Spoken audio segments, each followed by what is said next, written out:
So, hi, I'm Sierra Zoe again. Again, we talked, I think it was during stage two, Yeah. towards the beginning, or maybe it was even stage one right after. I think it was right after you left and then came back to NRG. Yeah. Yeah. Left. left, left big quotes.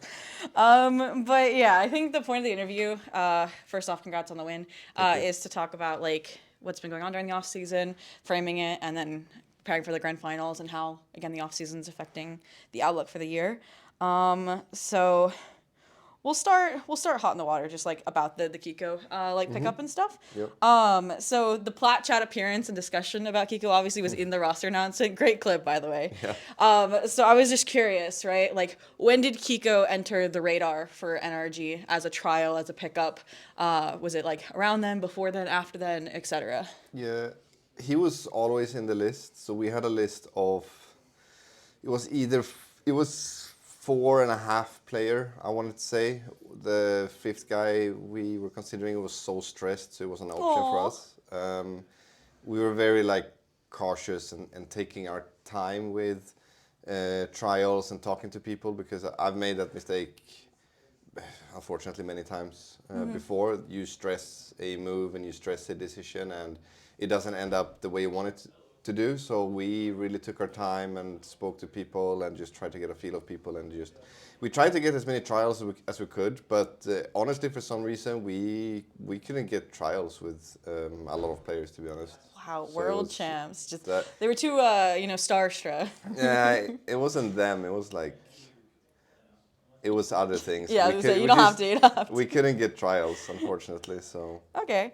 And then speaking on the trial, then for Kiko specifically a little bit, in another Red Bull Home Ground interview, he mentioned that he was playing on EMEA Ping. He didn't think he impressed you guys, but obviously he did. So I was curious, and at what point in the trial process did he kind of become that front runner, and what set him apart from the rest? yeah, I mean, so for me, I mean, I don't care about stats and kills and things, and like a player like Keiko with his playstyle, like he does focus a lot on stats and stuff, which is perfectly fine. But like my job isn't to see who shoots the hardest, whatever. It's like who can integrate into our system and on a personal level who would fit within the team. And I played with Keiko before, and I knew the red flags from them, and I knew the green flags as well. So for me, it was more of which red flags are still there and what has he been working on.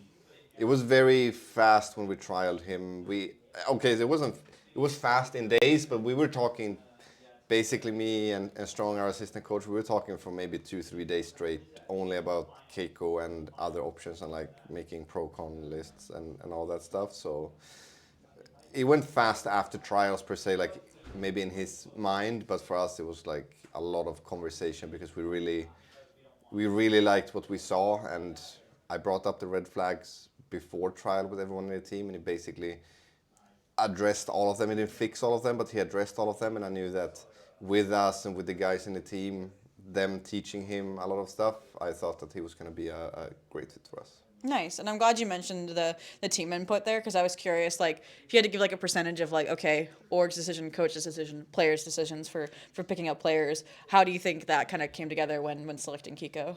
Um, I think mainly it's my decision, but I always want to do what everyone wants to do as a collective. Because if you make a decision a big decision like a roster change, that let's say 3 players, they don't want to do this roster move, then you might be in trouble. But it was collective, like everyone was on board, everyone wanted to do it.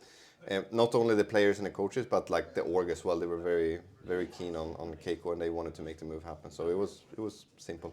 Nice, nice.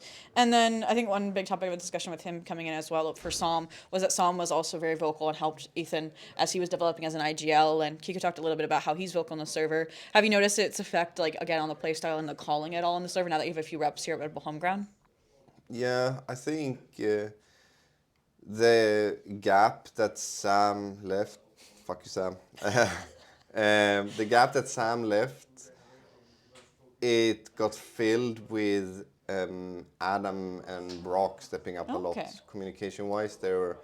They're way more comfortable, and also like they saw what Sam did, so he taught them by showing the way, so they could implement that themselves. So I would say that everyone, even with the Sam iteration and with Keiko, everyone is super vocal. Like that's how we play the game. It's not a one-man show. It's like 5 people making decisions and 5 people making plans, all those things, and then Ethan approving declining plans and like making decisions about that. But it's more Brock and Adam so far that has stepped up and filled that gap together.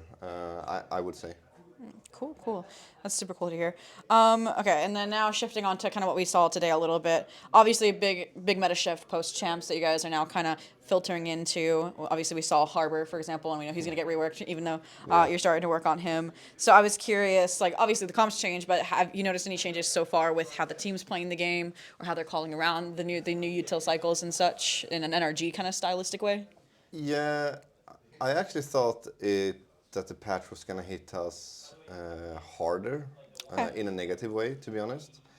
And then I slowly realized that we kind of already played a little bit like that. We didn't just use utility. We call it, or I call it charity utility, when you just throw things because you can throw things. There was a lot of players and teams that did that, and so it was kind of easy for us to transition into it.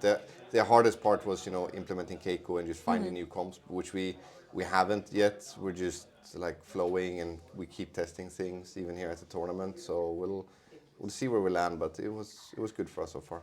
Yeah, I know the desk mentioned that kind of slower approach with the util like threw Zeta off, so that Yeah. was good to see. And I know they also praised Kiko's flexibility, so I'm sure that'll come in clutch. So the one other thing, forgot to ask this as well, was about your mentality and mindset as a coach, right? I've talked to other coaches about their metric of success as a coach, right, and progress, and it's usually win related, right, in like internationals, trophies, etc. So I was curious, now that you've won champs, how is it kind of defined for you? Is it consistency, like now that you've made another grand finals with Red Bull Home Ground in the off season, or again, what does that metric look like for you?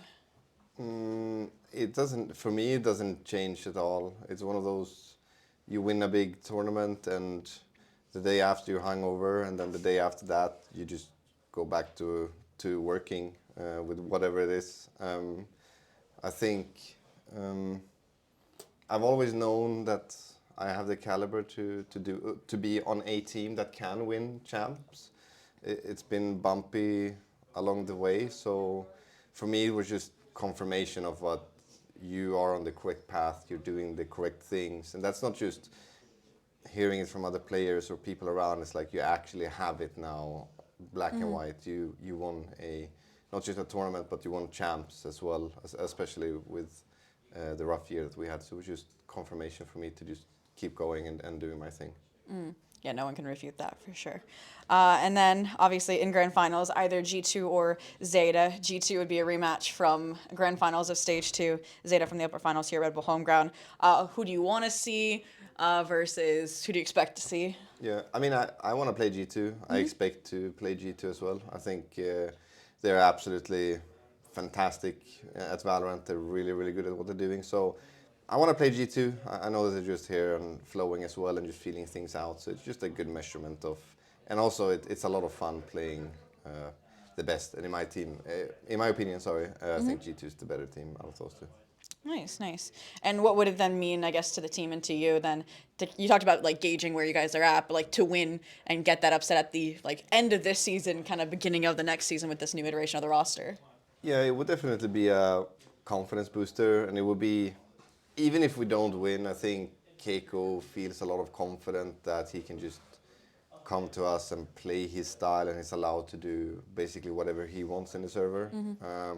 So I think no matter win or lose, we already won at this tournament from a team perspective, if that makes sense. Yeah, no, I think he talked about that in the post-match interview. He was like, I already feel the friendship vibes, so watch out, guys, kind of. Yeah. And then to kind of round off the interview then, post-Red Bull Home Ground, you talked about like, oh, we haven't worked on comps, etc. What does the timeline look like preparing for the start of the new season, like break-wise, grind time-wise, etc.? Do you guys know yet?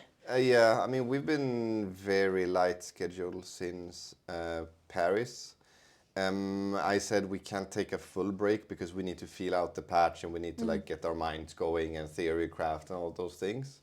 I think now after Red Bull, we're definitely gonna have a break, and then we're gonna go into our real practice schedule after that. So I think we're gonna have a week break, maybe 10 days break, something like that, and then we're gonna go grinding again. Cool. Well, thank you so much for taking the time to talk with me, and good luck in grand finals tomorrow. Thank you for having me. Appreciate it. Yeah.